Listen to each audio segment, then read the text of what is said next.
ol mashinangni. O, mashina haydashni bilasanmi o'zi? Uzr aka. Yurmaysanmi qarab turmasdan? Tush mashinadan. Nimaga meni yo'limda turibsan? Uzr aka. Shaharda mehmonman. O'zi yo'lim to'g'riga. Bilmasam bu qatorga o'tib qolibman. Lekin belgiga qarang, qoidani buzganim yo'q. Ey, qonun talab kelganda. Menga qonunni o'rgatma. O'sha viloyatingdan chiqa olmaydigan qilib qo'yaman. Uzr aka. Uzuringni tiqib qo'y bir joyingga. Ol arabangni.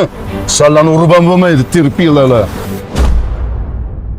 Bolangizda dischurasi aniqlangan. Ya'ni grija. O'g'lim endi 18 ga to'ldi-yu. Unda grija nima qilsin? Kasallik yosh tanlamaydi. Shuncha davolandi, foydasi bo'lmadi aka. Endi uni tezda operatsiya qilish kerak. Nima? Operatsiya? Otamni operatsiya qilib nima foyda ko'rdim? Endi o'g'limni ham shunaqa qilaymi? Boshqa yo'li bordir axir. Yo'li bor, faqat uzoqroqda. Mayli. Qayerga bo'lsa ham olib boraman. Hozirda ko'p bemorlarimiz mana shu klinikadan davo topyapti.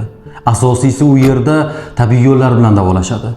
Faqat u klinika Buxoroda joylashgan. Vaqtni o'tkazmasdan o'sha klinikaga tezroq bolangizni olib boring. Har bir daqiqa g'animat. Doktor, ish qilib o'g'limning beli tuzalib ketadimi? Aka, klinikamizdan hali bironta bemorimiz norozi bo'lib ketmagan. Xo'p bo'ladi. Ana, doktorimizning o'zlari ham keldi. Doktor, akamizning o'g'illari MRT xulosasi.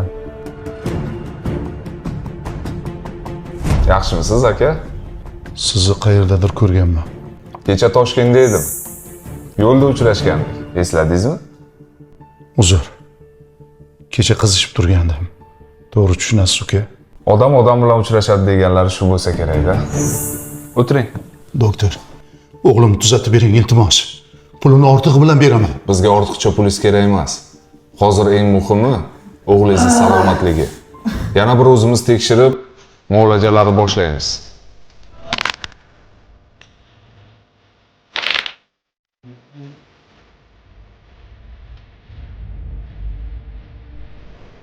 Mana aka, o'g'lingiz.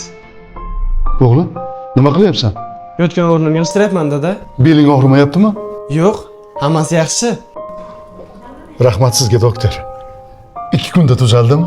Hali muolajalarimiz bor. Lekin siz oldingizda xijolatdaman, uka. Qo'ysangiz-chi aka.